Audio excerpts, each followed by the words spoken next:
What up? Your guy last night drives in against Jokić. Jokić makes zero contact with him.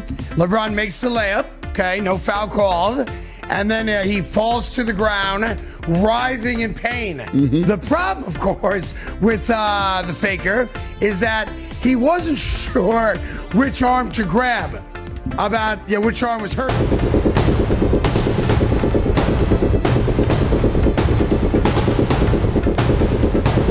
Big roll, 16 points. James gets inside for the deuce, and he lands awkwardly. LeBron James attacked the rim, slipped past the defender, and finished with a smooth layup like it was routine. It looked like another effortless play. But then the moment took a strange turn.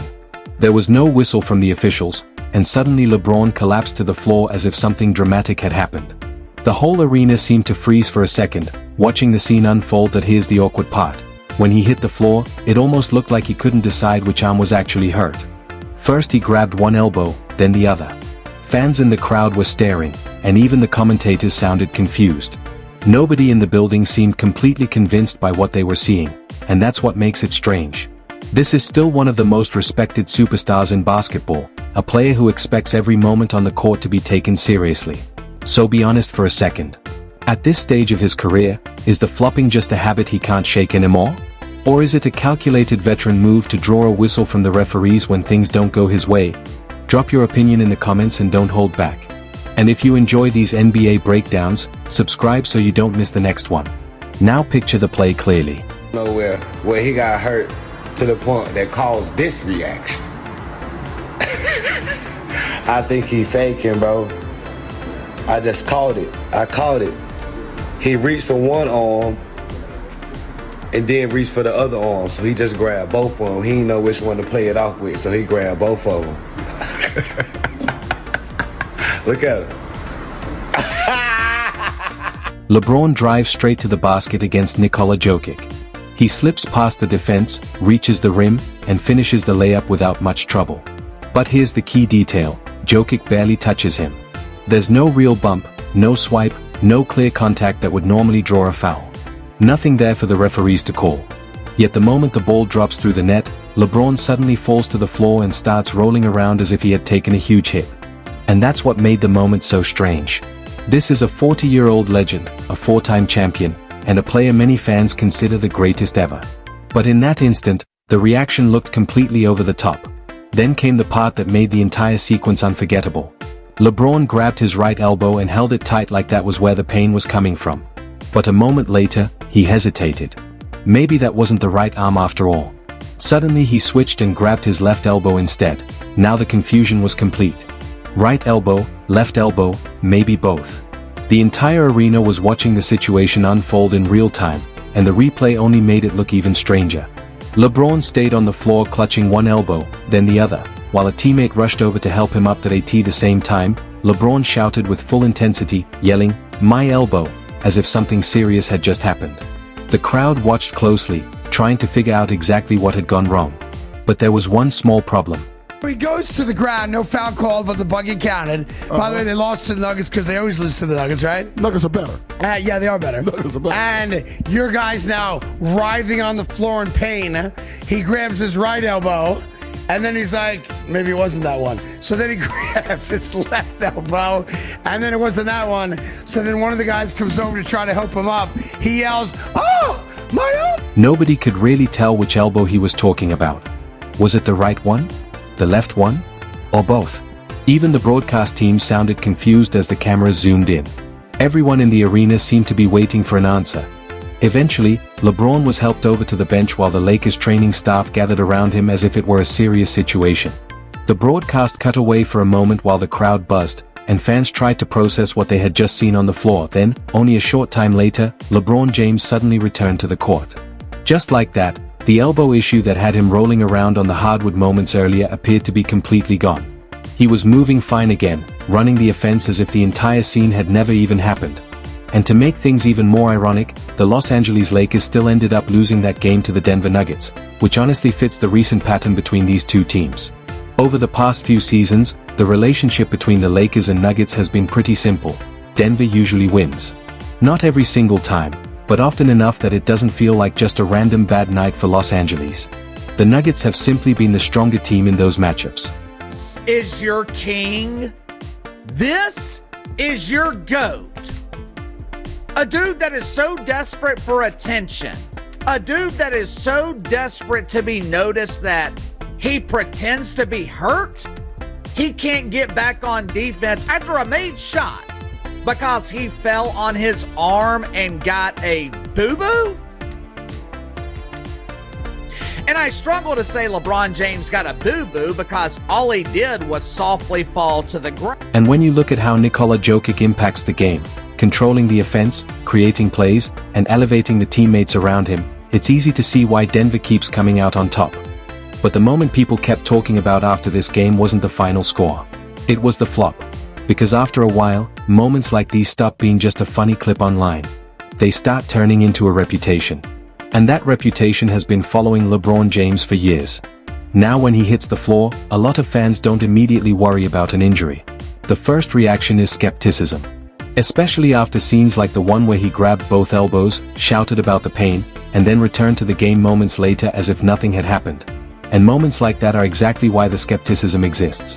When people see a play unfold like that in real time, the reaction isn't concern anymore. It's confusion mixed with disbelief. Here's the strange part about LeBron's flopping that frustrates so many fans. He doesn't actually need to do it.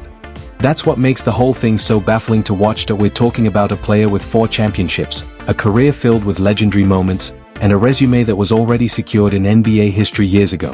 A superstar whose legacy was never dependent on selling contact or exaggerating a fall. Yet scenes like this still happen, and every time they do, the debate starts all over again.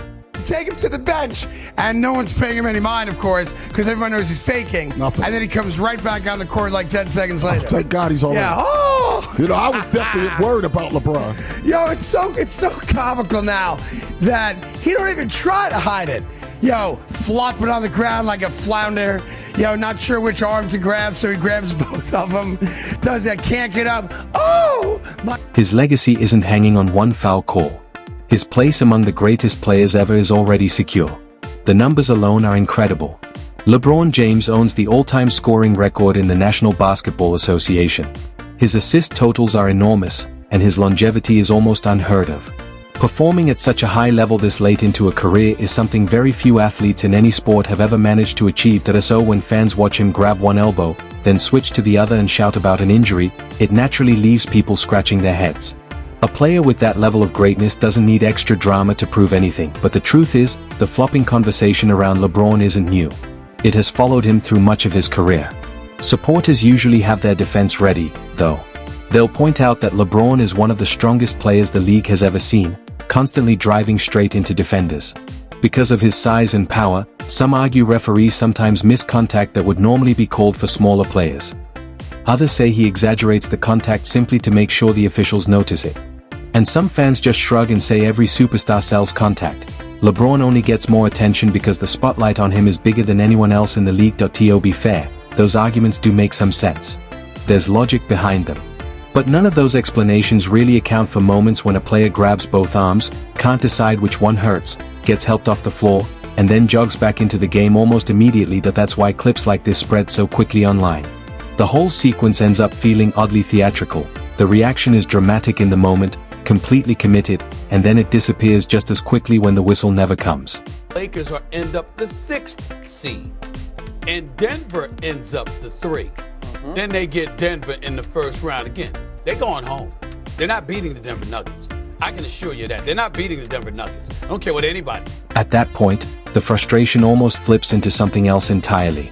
Instead of anger, fans start laughing because the sequence becomes so exaggerated that it crosses the line from serious basketball into something that almost feels like a comedy moment on the court. And the timing made the whole situation even worse for the Los Angeles Lakers. Right after the flop, the scoreboard told the real story. The Lakers still lost the game to the Denver Nuggets. You can try to sell contact and hope for a whistle, but none of that adds points if the referees don't buy it. There was no foul call, no free throws, and the Lakers walked away with another loss. Meanwhile, on the other side of the floor, Nikola Jokić, the player who barely touched LeBron James on that play, was doing what he usually does, quietly stacking another win and moving on like it was just another night at the office. That in many ways, Jokić represents the complete opposite style. His game is physical, controlled, and incredibly efficient. He dominates games without dramatic reactions or extra attention. If Jokić ends up on the floor, it's usually because someone actually knocked him down. Otherwise, he simply plays through the contact and keeps controlling the game. That contrast is part of why the Nuggets have been such a difficult matchup for the Lakers recently. Jokić keeps the offense flowing, Denver stays disciplined, and the wins keep piling up, but not everything around the National Basketball Association this week has been drama. Something positive is happening too, and it deserves attention. The rising rookie race point. One of the biggest surprises has been Tyjon Salon of the Charlotte Hornets. Early in the season he wasn't getting much attention, because most of the rookie conversation was focused on another name, Cooper Flag. Flag has had an outstanding debut season. Averaging around 26 points, 13 rebounds, and 5 assists per game is incredible production for a rookie. Numbers like that would normally make someone the clear Rookie of the Year favorite, but the story has become much more interesting than people expected. The Hornets have suddenly gone on a run that almost nobody predicted. They've won 6 straight games by 15 points or more, something that rarely happens in the NBA. In fact, the only team that did it more frequently was the legendary Golden State Warriors that won 73 games. Think about that for a second.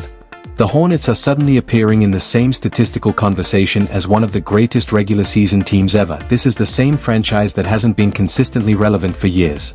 The last time they were truly competitive, fans were still talking about Kemba Walker leading the team. Now things feel different. LaMelo Ball is running the offense like a true star point guard, pushing the pace and delivering creative passes that keep defenses guessing.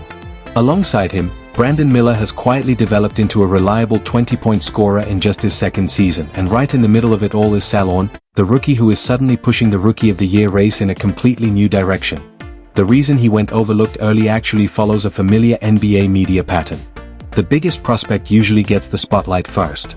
The number 1 pick from a major program becomes the headline before the season even starts. That's exactly what happened with Cooper Flag. As the consensus top prospect, the narrative around him was written long before he stepped on an NBA court. The cameras followed him, analysts talked about him, and most rookie discussions began with his name. Meanwhile, Salon was developing quietly in Charlotte, a smaller market that doesn't get the same national attention as places like Los Angeles or Dallas. Without constant media pressure, he simply focused on playing excellent basketball. And sometimes that's the perfect environment for a young player. Less hype, less noise, more room to grow. Now he's taking full advantage of that opportunity, and suddenly the league is paying attention. Meanwhile, the earlier moment with LeBron reminds everyone of the strange contrast that exists in today's NBA. On one side you have legends like LeBron, whose legacy is completely secure after 2 decades of dominance. The championships, the records, and the longevity speak for themselves. But viral moments like the elbow incident can still chip away at how those situations are viewed in real time. At the same time, a new generation is building its reputation in a different way. Players like Flag, Salon, and Victor Wembanyama are gaining attention simply through their performance on the court.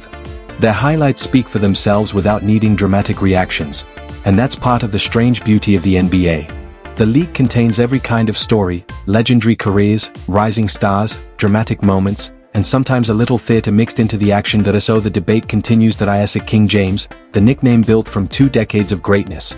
Or is it the other nickname fans throw around during moments like that, the king of the flop? Either way, the moment is now part of the story. If this breakdown gave you something to argue about, drop your take in the comments. And if you enjoy NBA breakdowns like this, make sure you subscribe so you don't miss the next one.